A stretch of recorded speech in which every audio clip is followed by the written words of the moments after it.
Assalamualaikum warahmatullahi wabarakatuh. Saya di sini sebagai moderator dari kelompok 11. Di sini kami akan mempresentasikan hasil diskusi dari kelompok kami, yaitu sintesis senyawa asam asetil salisilat atau aspirin. Next.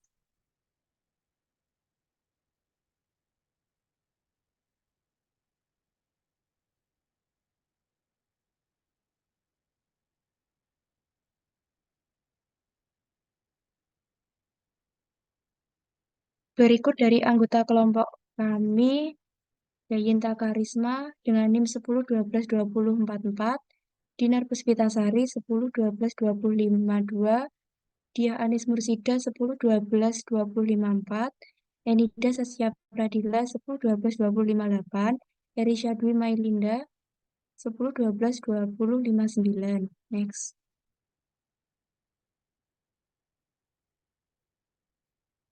Asam asetil salisilat, nama lain dari asam asetil salisilat yaitu aspirin, asetosal, 2-asetobenzoid acid, asidum asetil salicium, asetil salisit acid.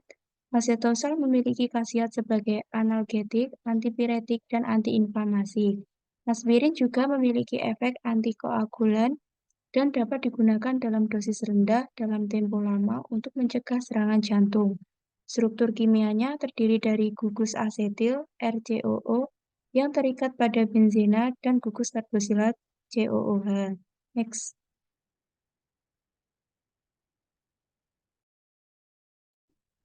Baik, untuk selanjutnya yaitu karakteristik asam asetil salisilat.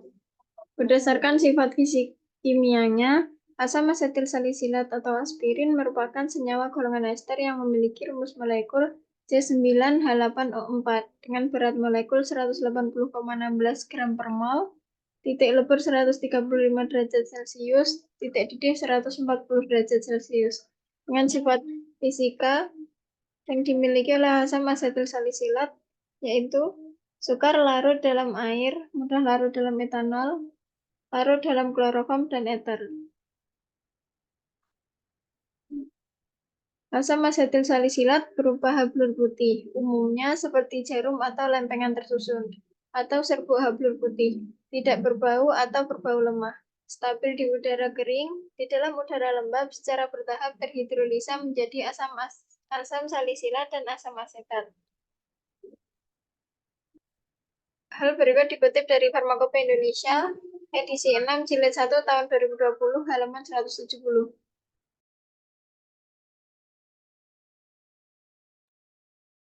Sintesis asam asetil salisilat.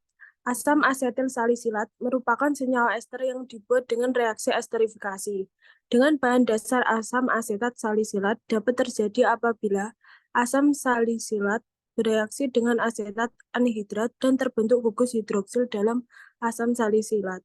Diubah menjadi gugus ester, selanjutnya menggunakan katalis berupa asam sulfat atau fosfat, asam dalam volume yang kecil atau secukupnya.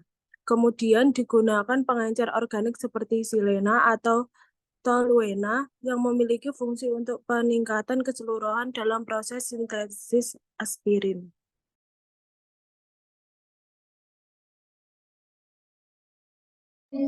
Baik, selanjutnya yaitu reaksi sintesis asam asetil salisilat, yaitu yang pertama, asam salisilat direaksikan dengan asam asetat anhidrat hingga gugus alkana pada asam salisilat akan bereaksi dengan gugus asetil pada asam asetat anhidrat dibantu dengan katalis H2SO4 dengan menghidrasi. Yang kedua yaitu gugus alkanal dan gugus asetil saling bertukar tempat. Keempat yaitu struktur dari asam asetil berubah OH menjadi CH3COO yang disebut sebagai asam asetil salisilat dengan nama dagang aspirin dengan reaksi samping asam asetat.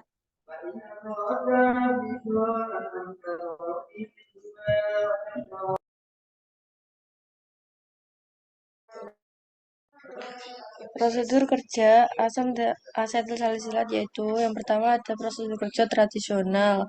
Prosedur kerja tradisional ini ada 5 tahapan. Yang pertama yaitu menafsirkan operasi sintetik atau menambahkan campuran-campuran. Yang kedua itu waktu reaksi pelarut. Yang ketiga identifikasi peralatan yang akan diperlukan.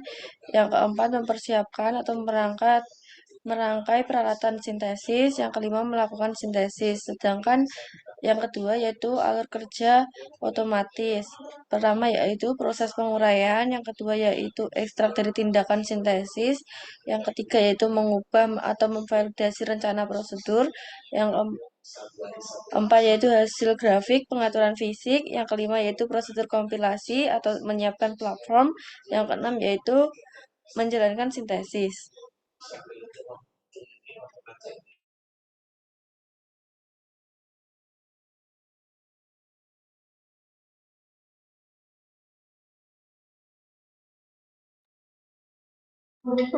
Selanjutnya yang terakhir yaitu Yang pertama yaitu campurkan asam salisilat dengan anhidrat asetat dalam lampu Erlenmeyer. Yang kedua, tambahkan beberapa asam sulfat encer ke dalam campuran sebagai katalisator. Yang ketiga, panaskan campuran di bawah pengadukan di dalam air panas untuk mempercepat reaksi. Keempat, biarkan reaksi berlangsung selama 15-30 menit, tetap berada di suhu yang konstan. Yang kelima, setelah reaksi selesai, campuran didinginkan untuk mengendapkan aspirin yang terbentuk. Untuk yang keenam yaitu setelah aspirin mengendap, lalu saring campuran untuk memisahkan kristal aspirin dari larutan sisa.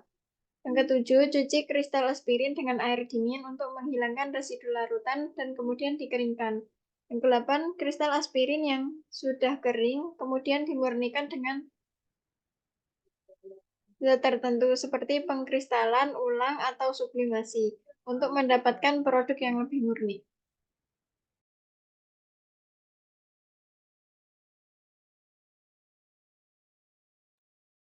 Baik, sekian pemaparan materi dari kelompok kami. Apabila ada kekurangan, mohon maaf. Wassalamualaikum warahmatullahi wabarakatuh.